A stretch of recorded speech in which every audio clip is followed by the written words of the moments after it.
Welcome to today's community town hall. Um, Thanks everyone for being here. So let's talk about the agenda. So it's going to start with a talk by me. So this is something that we're going to want to do sort of moving forward, have a little bit of an educational section at the beginning. So, half an hour or so, and then we can have a little bit of chat about it afterwards. And then we're going to give updates for this last fortnight in Safeforge. So updates on our growth, on our community and our development, some new initiatives that we're going to be launching, as well as updates on our campaigns as well. So it's going to be a pretty interesting hour, hopefully. And let's get started then. So the talk by me today is going to be about how not to lose money in crypto, because I think that's probably one of the largest and most misunderstood parts of investing in cryptocurrency, right? So when people get into crypto, they mostly accept the risk of cryptocurrencies, but yeah, and they accept the fact that they could lose a lot of money, right? So most people come into crypto because of that massive upside. But I believe, and I think we all believe, that and we all somewhat know at the back of our head that investing in that we need to understand these risks at least, right? So even if we do accept the fundamental risks of investing in something like cryptocurrencies, we need to understand these risks. We need to understand sort of what risks we are undertaking, so that even if we are happy with the potential return for a given level of risk, we're walking into these transactions with our eyes wide open, rather than not understanding everything. So didn't finish these slides right, but everyone wants to make money in crypto, but crypto is definitely fundamentally risky. So how can we protect ourselves? What types of risks are sort of prevalent in the cryptocurrency world? And I think more importantly, and I'm going to go into detail on each of these different ways that we can make money in cryptocurrencies, what sort of risks do we need to look out for given our investment strategy? Because unlike something like TradFi sort of investing, right, where the vast majority of people just buy equities, in cryptocurrencies we have a lot of different ways of making money. And this might not always be the case as sort of more and more regulation come out, but crypto tends to be a little bit more unregulated, a little bit more wild west. And so in crypto, the sort of financial instruments and sort of financial strategies that you and I, average people have access to is sort of is almost of the same level as the sort of things that in TradFi only sort of traders or investment bankers have access to. And so, if we're going to play in this market, we should understand those risks, or at least have a high level overview. So I think, what we want to do is we want to sort of talk about the different ways of sort of making money in crypto. And I've broken it down to sort of like 6 major ways. I'm sure there's a few others as well, but I'll cover these 6 ones today. There's sort of buying coins that are going to increase in value in long term, what I might term sort of fundamental investment. There's jumping onto hype trains, so trying to buy sort of pumping coins. Basically, there is timing the market, so what I would term sort of technical analysis, so trying to buy low, sell high, usually with some sort of underlying sort of like strategy, or some sort of underlying sort of philosophy as to how the market works. There's arbitrage, which is just buying something cheap and then selling it immediately, flipping it immediately. There's yield farming, which has gotten very, very big in the crypto space, and then there's staking. And I think we're going to cover each of these things, make sure that we know exactly what they are, and then what sort of risks we need to look out for, what sort of skills we need in these overall markets. But before we jump into sort of each of these in turn, I want to talk about a few sort of general principles when it comes to investing in the crypto market, because I think one of the things about sort of crypto investors that I've realized is that there tends to be a lack of discipline there tends to be a lack of sort of maybe not discipline's not the right word, but there's a lack of questioning. So when something starts to pump, people don't really question why is this pumping. And so, whenever you're looking at a crypto investment, I think it's really, really important to sit back and sort of really ask yourself these four questions. Yeah. And see whether or not this is a market that you personally want to play in. So first is where are your gains coming from? So there's a saying that's sort of like propagated around sort of the cryptocurrency world, right? Which is if you don't know where the yield is, you can't put your finger on where the yield is, you are the yield. And so you need to understand fundamentally where that yield is coming from. Yeah. And it can be quite difficult because I think projects very often sort of obscure where that yield is coming from.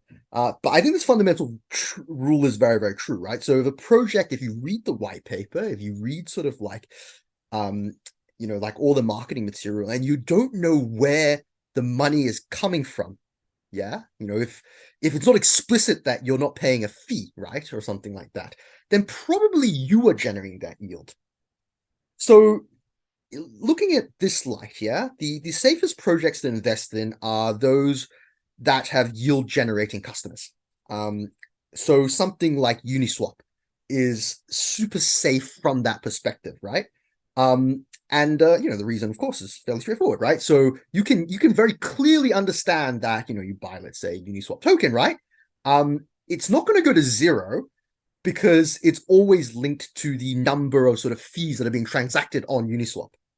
So that's always going to be very safe. And I think on the opposite end of the spectrum, the most dangerous types of gains are the ones that are supporting giant amounts of yield structures from new hype type investors. And in hindsight, and it's quite difficult to sort of see this as things are happening, right? But in hindsight, something like Axie Infinity would fall into that category, right? So Axie Infinity had this massive infrastructure of yield generators, yield farmers, basically, right? So you had people who were playing the game. So Axie Infinity, for those who sort of haven't heard of it, it's sort of a play to earn game. It was the largest play to earn game. And so we had people who were playing the game to make money. Then they had managers of those people who were playing the game to make that money. And then those managers sort of assembled themselves into guilds, and those guilds got external investment from VCs and stuff to hire more people to play the game to make money. But I think the fundamental question that people ask themselves that didn't ask themselves, yeah, is where is the yield coming from Axie? And it's a little bit hard to notice, sort of like from a distance, yeah. But it's pretty apparent. And I think now that everything has collapsed, it's pretty apparent, it's very easy to say, hindsight is 2020 after all, yeah. But it's very apparent that Axie didn't have a yield generating sort of pool of customers at all, yeah. So the people who played Axie to make money. And that doesn't work for a play to earn game, right? Like this whole idea of play to earn gaming fundamentally probably doesn't work. Like for one person to make money by playing a game, there needs to be at least another, 50 people who are sort of giving them that money. So the game itself needs to be fun. The game itself needs to have customers. The game fundamentally by itself needs to be enjoyable enough that people are willing to pay money to play that game before you can have any sort of concept of play to earn. And just sort of looking back in time and looking at something like Axie, that game just wasn't complex and nuanced enough to support such sort of yields. Like it's basically Pokemon. Like I just can't imagine Pokemon being a proper sort of like game with enough skill level to become properly play to earn. So that's some hindsight things, but we can apply this logic for the future as well. I think question 2, really, really key, is sort of like who's your opponent in this market? And the big reason for this is that a lot of markets are what we call zero sum. In other words, if you win, someone else is losing. And so for that reason, I'm always fairly skeptical of options trading strategies, for example, right? Or futures trading strategies, because they are fundamentally zero sum. Okay, like technically they're actually negative sum because you have to pay some sort of commission to the broker in the middle. But for every purchaser of a call, there must be a sell of a call. And so if you're making money off a call option, some guy out there is losing money off a call option. And so, and this is true of all sort of derivative synthetic products, right? So, I think crypto has had a spate of sort of like interest in sort of synthetic products. So, for example, I think there's a product that's supposed to track the S&P 500, yeah. But for these sort of like synthetic products, for every long there is a short, and so for anyone who's making money, there is someone who's losing money, and so once you start stepping away from your sort of like solid traditional equity markets, you've got to ask yourself, who are these opponents, right? Like, who are these people that I'm playing against? Because that really leads on to that next question, right? Like, how sophisticated are you? And you need to soberly assess your personal level of sophistication versus your opposition. And the thing to remember, yeah, is that in many cases, right, it depends on what the market is, right? But in many cases, your opposition is some giant sort of organization that has like millions of dollars behind them and like, at least 10 people directly fighting against you. And in order to win in the options market, you need to know something or have something that, they don't have, right?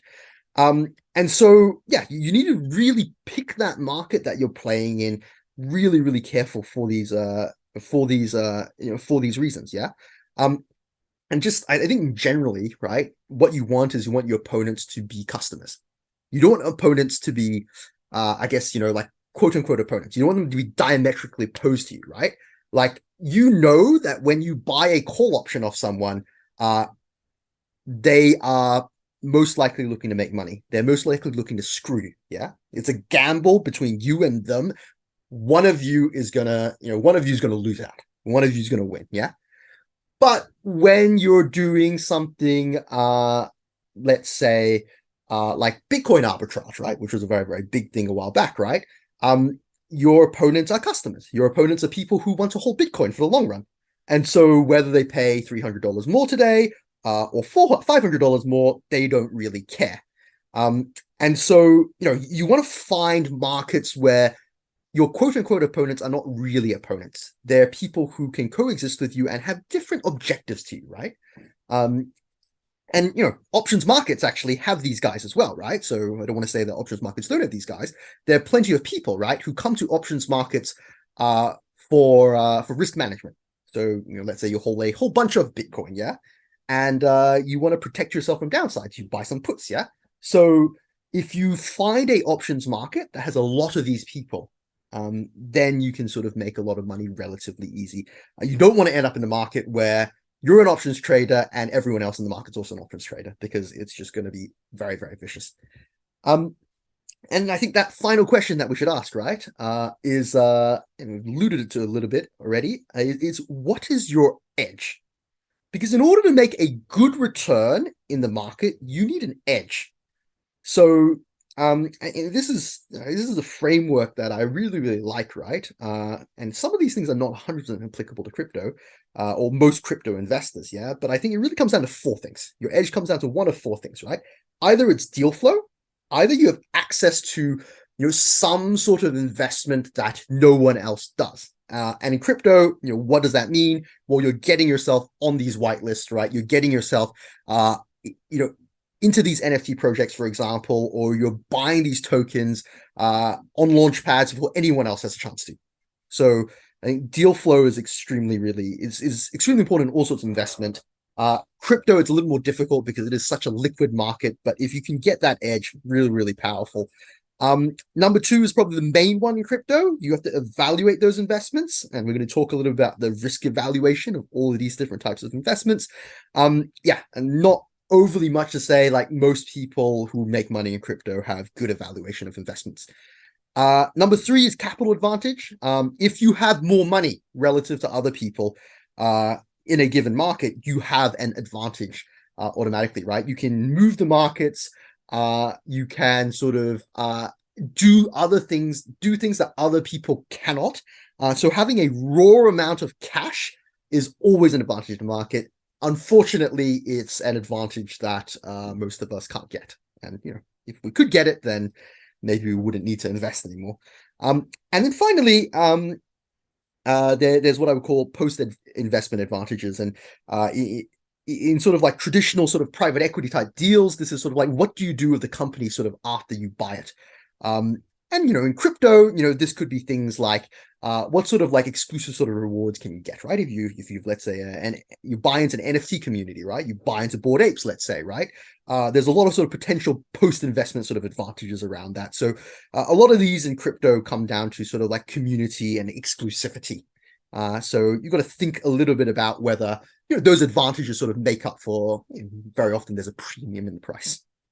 So yeah, I think those are the sort of the 4 questions that I think are really, really key in order to ask yourself before you sort of jump into into an investment.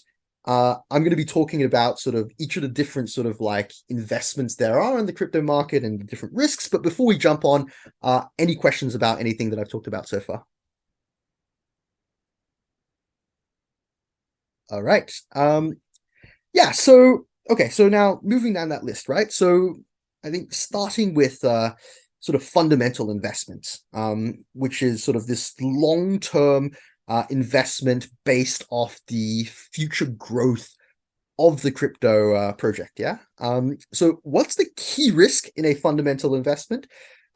It's pretty straightforward, right? You misassess the future potential of the project. And this is actually quite easy to do because a project is usually great in a vacuum. So they usually have great, they usually have sort of like, they're usually great ideas, right? Like there are very few projects that make it to market that don't have a solid idea behind them. And so they usually sort of like look great in a vacuum, but we don't exist in a vacuum, right? We exist in an overall market, in an overall ecosystem.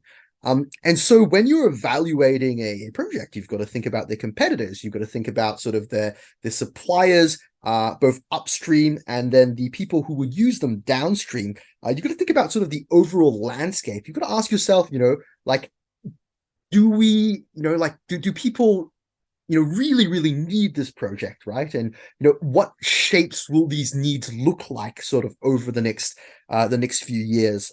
Is it the right time for the project? Yeah. Is this a super long-term bet, right? But if it's a super long-term bet and it's not the time for the project to shine yet, maybe that means that we're not maybe it's not the right time to invest, right? Maybe it's better to wait and sort of invest later. So it's quite easy to misassess the future potential of a project because it's not just about the project. It's about sort of that overall market knowledge and fitting that project into that market knowledge overall. And and so I think that key skill in sort of fundamental investment is just really understanding the overall crypto landscape, understanding it in a deep way, and having a thesis about it. I think it's very important to have a thesis when it comes to fundamental investment. Some idea that is a little bit different, your personal thesis, a little bit different from what other people are thinking. Because even if you are wrong, usually those theses, if they're well thought out, will have nuggets of truth, and you can make a lot of money off those nuggets of truth. So fundamental investment. So moving from sort of like, I guess, the longest term type of investment up to the shortest time of investment, there's what we call sort of hype trains. And so, these are sort of situations where, coins are being pumped, right? Everyone's super excited about those coins, and then they sort of shoot up into the sky, shoot up into the stratosphere, yeah? And the biggest risk is fairly sort of self-explanatory in this situation. It's being that last person left holding the token. And I would say it's sort of a subcategory of that risk is rug pulls, right? Like, what is a rug pull? Everyone's really, really scared of rug pulls, but what fundamentally is a rug pull? Well, a rug pull just is what happens when a large holder of a coin floods the supply of the market. And when you flood the supply of the market, the price will go down. The hype will diminish in the market, and you end up in a situation where sort of it just doesn't recover.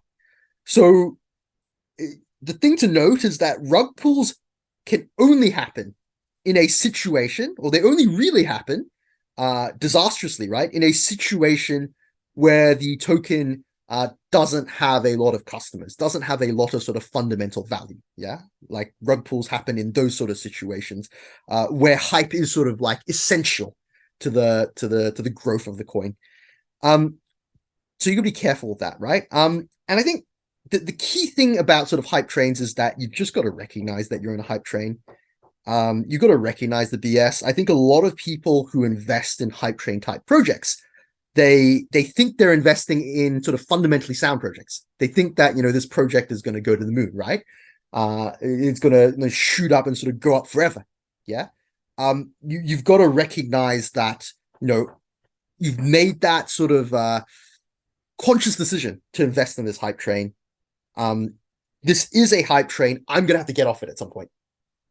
Once you sort of taken that step, right? And once you understand that it is a short-term investment, right? And that, this project is not going to the moon, you're going to win the war. Like, because so many other people are just sort of buying this sort of like BS at the end of the day. So that's how you win this game, right? Just, I think it's fundamentally recognizing sort of like, yes, this is a hype train, right? And then getting on sort of early enough so that you don't miss out. Okay, so I think this is somewhat related, but a little bit different. So this idea of sort of timing the market, so technical analysis. Especially with sort of like computer-driven models or some sort of charting or something like that.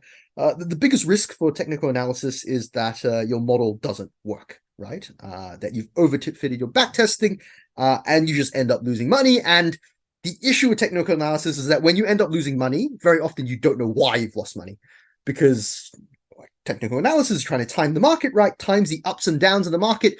The market moves in strange ways. That doesn't move in sort of like a really understandable way. There's no sort of source of truth for the market. It's very difficult to understand sort of like what it should be moving like. And so if your model doesn't work, then that theoretical framework for which you're thinking about the market has failed. And then you don't really know what to do, right? You can replace it with another model, but it's hard. Like it's not necessarily the case that this other model is going to be successful either. So yeah, so technical analysis can be very, very frustrating. I've done a little bit myself, because when things go wrong, you have no idea why it's gone wrong. And I think really that key skill when it comes to technical analysis is fairly similar to the key skills of that we were talking about a little bit earlier, right? You want to find sort of like markets with longer term traders. Like, the issue with technical analysis is that it can become an arms race. So if you're making money in the short run and some other guy's making money off the short run and we're making money off each other, then you're in direct competition.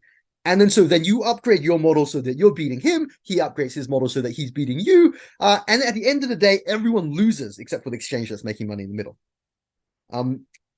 So you want to avoid these arms races. You want to identify markets with long-term traders, with sort of more long-term traders, because these are the guys that you're ultimately going to make money off, right? These are the guys that are driving these sort of like trends, these price trends, and they don't care.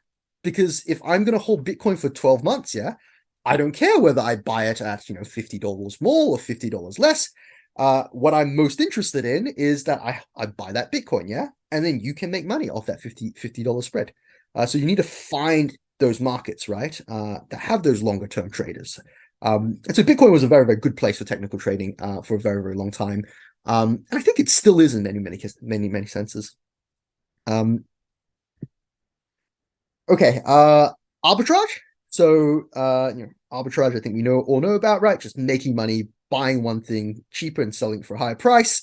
So key risks, not pure arbitrage isn't a key risk. There is this concept of time-bound arbitrage, like the Grayscale Bitcoin Trust, which I'm sure you guys have heard of, where basically you have to lock up your Bitcoin for 6 months, and then if the price of Grayscale hadn't decreased, right, the premium hadn't gone down, you would be able to sell it for a premium. So any sort of situation where you're sort of holding something in order to arbitrage in the long run can be quite risky. So time risk is quite important when it comes to arbitrage. But like true arbitrage with it all the time, ultra short time period arbitrage is essentially risk-free. And so that key skill just comes down to finding new arbitrage markets before others do. It usually involves some sort of pain. So I've looked into various arbitraging strategies, but there's usually some sort of pain. Yeah, like Bitcoin arbitrage was a big thing in the past because exchanges didn't really work in the past. There weren't really exchanges in the past, right? And there was a period where you couldn't buy. There wasn't enough Bitcoin in Korea to buy, and so Bitcoin was trading at a $2,000 premium in Korea. And so, well, okay, but it was difficult to sort of like, I guess, in some sense, get money into the country because there weren't sort of registered exchanges in Korea. And so if you were willing to buy Bitcoin in a place like the US or Australia and then fly over in order to sell that Bitcoin face to face with people, you could make a lot of money. Those days are gone. Now, we're in a place where we've got lots of exchanges. But between chain arbitrage is a fairly sort of hot topic. Every time there's a new chain, there's a new arbitrage opportunity. You can jump on early enough, you can make some risk-free money. Okay, Just curious, I haven't checked is there still a discount for a Grayscale's Bitcoin? No, now it's a premium. Sorry, now it's the other way. It's a discount. Okay. So now now it doesn't make sense to put Bitcoin in Grayscale anymore because you will sell Grayscale at a lower amount than your Bitcoin. And the big issue with Grayscale is there's just no way to get your Bitcoin out. Yeah. So if they could flow the Bitcoin out the other way, then they would, like people would, but you just can't actually. Which seems like a really weird system in some sense, right? So I don't know exactly how, like, what that end goal is. Okay, so now moving on to, I guess, more of the deeper crypto things, right? These are the sort of strategies that I guess like crypto insiders will swear by, and these are kind of like the black magic of DeFi in some sense, right? So starting with yield farming, yield farming is sort of on a fundamental basis, just making money by lending your coins or tokens to others. And it sounds so simple, and it is really conceptually so simple. The key risk is that there's this potential for sort of collapse of the ecosystem and the loss of your funds, right? And the reason for that is that when you yield farm, you usually don't know where your money's going. And so you have that sort of like blindness risk. And the other big issue with yield farming is that the risk is catastrophic risk. So yield farming, when you lock up, let's say, your Bitcoin, right? You might get 8-9% every month. Yeah, that's not going to fluctuate a lot. But when it does change, usually someone's defaulting on you. So yield farming risk is catastrophic in the sense that when things go wrong, they go catastrophically wrong and you lose like 50% to 100% of your money just immediately in like a day or something like that. Yeah. And you just can't withdraw it anymore. And up to that point, there's basically no warning signs. And so that's something to be really, really wary of, right? Because if you're, like, even if you get rug pulled, right? Like, things might crash overnight, but you can see it happen in real time. Like the supply floods the market and then you can see, okay, the price is dropping, right? Like, at every single millisecond, sort of like what's happening to supply and demand. With yield farming, sometimes the money even goes off chain. Sometimes, like, a big problem with all of these yield farms, right? That I think a lot of it was funneled into 3 Arrows Capital, which funneled their money to Grayscale Trust, right? Grayscale Bitcoin Trust. You don't even know where the money's going, right? And so I think like the same with the same sort of idea, right? With yield farming, you want to know where the yield's coming from. So something like compound is a great place to yield farm because you know exactly who the money's going to, and you know okay roughly what they're using it for, and then it's collateralized so that you're somewhat protected in that sense as well. Um, but yeah, but obviously compound doesn't give you very very high yields. But that's the thing to keep in mind, right? So you know when you enter these sort of yield farming situations, the biggest risk is very different from sort of like you know token risk. Yeah, the biggest risk is just that uncertainty. You want to know what they're doing with your money, and that transparency I think is not 100% clear right now for a lot of these projects. And so yeah, look out for that catastrophic risk. Everything can look good for like 6 months to a year, and then one day everything's gone, and there's no advance warning, which is the really really tragic thing about this. And then finally, staking. So staking is this idea that you lock up your tokens of a project in return for rewards. The key risk is large drop in values of the underlying token. So you know, usually they'll give you like 100% rewards or something like that. But your underlying token might drop by more. And you end up not making very much money. It's by definition a long time period type of investment. And I think the key skill when it comes to staking is what we call BS detection. I think staking is one of those things that has successfully hacked our brains. Like this idea that you can get like 250% return by by sticking in a coin that you would have bought anyway is just extremely alluring for us. Like it really hits our greed centers in a way that I think most other types of investments don't. And so you got to take a step back, right? Like when someone is sort of like when a project is offering you to stake and earn like 100% rewards or something like that, yeah, you got to put that BS detection on because very often this sort of staking sort of rewards is designed to lock up liquidity and keep the prices high.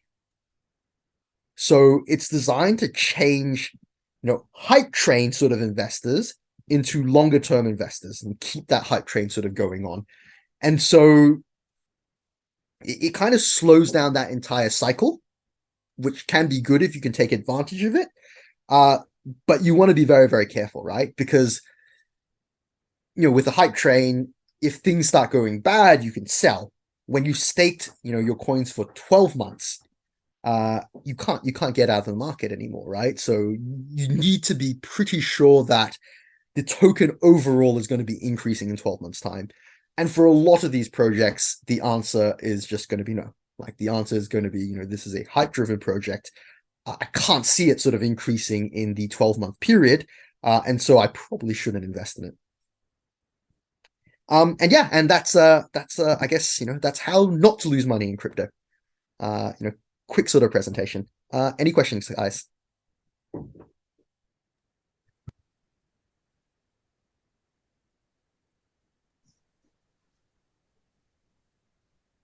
I'll start with a question, Jillian. Why don't we talk about the first part in, I think it's a few slides back on deal flow, right? And Yeah. that's I think that's another way of saying sourcing, Yeah. right? And so when you're evaluating like blockchain projects, you're basically like ultimately want to have like a practical use for whatever you're investing in, whatever these tokens are doing, right? They're solving a problem. And as you've seen the last like 6 to 9 months, you know, some of these problems, like you've kind of lost faith in some of these applications, right? You saw what happened with Celsius. It was a pretty decent CFI yield product until you found out they were actually on the back end investing in. They were like a meme trading, right? These tokens are being created. It was being bought, and Celsius was giving money to hedge funds like Three Arrows to sort of like get that 17% yield for them, Yeah. right? And it's a long way of saying is like how do you how do you think about evaluating blockchain projects now outside of evaluating the team, but just where do you find like the most applications useful, like in terms of what's going on right now? I think that's a really good question. So you mean in terms of sort of like what I guess what areas of the market do we think that there's going to be a lot of growth in? I think CeFi is always so. I guess looping back to CeFi, right? I think CeFi is always somewhat problematic. In the sense that it kind of went against the entire ethos of sort of like Web3 to begin with. And the fact that there wasn't sort of sufficient transparency, and okay, once again, hindsight is 2020, and so it's very easy to talk about this after the fact. But the fact that there wasn't sort of sufficient transparency into what was happening should have set sort of alarm bells ringing off because, like, yes, seven, as you say, right? 15, 17% sort of like uh yields are not normal. And I've seen, and I don't know whether it was Celsius, right? But like I think the banner said, earn up to 13% on your Bitcoin and borrow crypto from 0%. And that's not how yield spreads usually work, right? Usually what happens is you loan at 6% and then you borrow at 4%, right? And so there are always sort of alarm bells if you sort of like looked carefully enough, especially if you looked at it from a lens of sort of like TradFi type products. And I think that's ultimately it, yeah. Like I think people like crypto people have this sense of sort of exceptionalism. They think that we're redesigning sort of the TradFi system, and therefore we're not bound by the same rules. And I think in some sense that's true. There's sort of a lot of things that crypto does much better than TradFi, but I think the fundamental sort of laws of investment don't change. And I think that's something that I've learned. I've had to learn the hard way, honestly. That at the end of the day, right? Like it's a market like everything else. You've got to know sort of where your yields from, where those customers are, and you've got to invest in sort of fundamentally good projects. In terms of sort of like I think the fields that I think have quite a lot of sort of potential down the road. I think I do believe that gaming. I think NFT gaming is probably going to be it's going to be successful as a field. So not play to earn. You're not going to end up in a situation like Axie where 85% of the players are making money. Yeah. Like that's not how a game is going to work. Yeah. But I think as sort of like fun games, yeah, start to really embrace the blockchain, like something like World of Warcraft, for example, like every asset in World of Warcraft could be an NFT. Like World of Warcraft literally could be an NFT game, right? And it would be fantastic as an NFT game. I think there's some performance issues on like, how do we port it over there to sort of like fit it on the blockchain? But once you start getting these sort of games, right? Games that true gamers want to play as opposed to sort of like yield farmers want to play, then I think gaming is going to find a natural space on the blockchain. So I'm very bullish on the overall gaming market. And I think the other thing that's that I think has a lot of potential over the next few years is real world sort of assets. I think bridging sort of real world assets onto the blockchain it needs to happen for the blockchain to work in the future. But I think also that I think it needs to happen. But I think also that that because that infrastructure is so strong, right, in DeFi, it is going to happen. Like I think like they're going to find a way. And so I think these projects that start to bridge sort of really bridge real world assets on the blockchain, I think are very interesting and things to keep. Right, and just to be clear, sorry, sorry, I didn't mean to interrupt. No, sorry. Yeah, so on number 2, real world assets on the blockchain, is that basically doing a better job, for example, with NFTs, linking NFTs to real world assets? It's very sort of like, it's very much a dotted line. You could technically sell like an NFT for an artwork that's not yours. You're saying do a better job with that, and there's a lot of potential there. Yeah, so I think the infrastructure needs to be fully developed. So I think okay, like I think there's some sort of like there's a lot of potential for real life already. And I think there's some projects out there with, let's say, experiential sort of NFTs. I think are really are sort of taking off, and I think that's an immediate sort of application that I think will work and sort of change the way that we experience things. Uh, yeah, and I think as people get more and more creative with that, I think we'll like that's an immediate sort of like impact thing. But I think in general the infrastructure for real world assets on the blockchain hasn't been fully developed yet. So the question of how you can sort of verify that your this representation on the blockchain is actually linked to something in the real world, I think is an open question. And so the people who solve that in a ideally a trustless way, probably you can't find a trustless way to solve it, but like the people who can solve this, I think will be very, very successful. Got it. Thanks, Julian. Yeah, so I think we're still in the infrastructure layer. All Yeah, right. another just to add to that though, I think because you were talking about what centralized finance does well is I think custody. I think that's another a boring topic that could be pretty big over the next coming years. And then also the regulation of stablecoins. I think those two things right there are pretty imperative for a DeFi ecosystem to really have institutional money. The regulation of stablecoins and custody on a user level and institutional level. Because I know personally, I do it, but I feel uncomfortable having money on a ledger in my safe in my home or in a bank account somewhere. I feel like that, or in a whatever the things are, a lockbox at a bank. I feel uncomfortable just having money held in that way. So yeah. And then it's interesting what you said, Julian, about World of Warcraft. It's that's actually why Vitalik envisioned Ethereum. Is it? Yeah, He's a big WoW fan, is they he? yeah, so they Blizzard nerfed his weapon. So he had I don't know what weapon he had exactly, but they nerfed his weapon, and he was like, "Oh This my sucks. God, this is horrible." Like he felt taken advantage of. That might be a little dramatic, but I feel like that is definitely important in a game to be able to trade assets in that way. I feel like that would take off. I think what you're saying, Julian, about Axie is totally correct. It's always going to end up just being a more elaborate Ponzi scheme. Really, that's what Yeah, it's and going to that's the be. problem, right? And I don't know, like NFC gaming, I think like the concept is just such an exciting idea. Like I've always thought, Yeah, like I watched a lot of Yu-Gi-Oh as a kid. And like the thing about Yu-Gi-Oh is like everyone had their own deck, right? In reality, that's not how it works. Everyone has a meta deck, which yeah, everyone builds the same decks basically. But I think like yeah, like the potential for NFT gaming is that you have this potential of sort of like basically total uniqueness.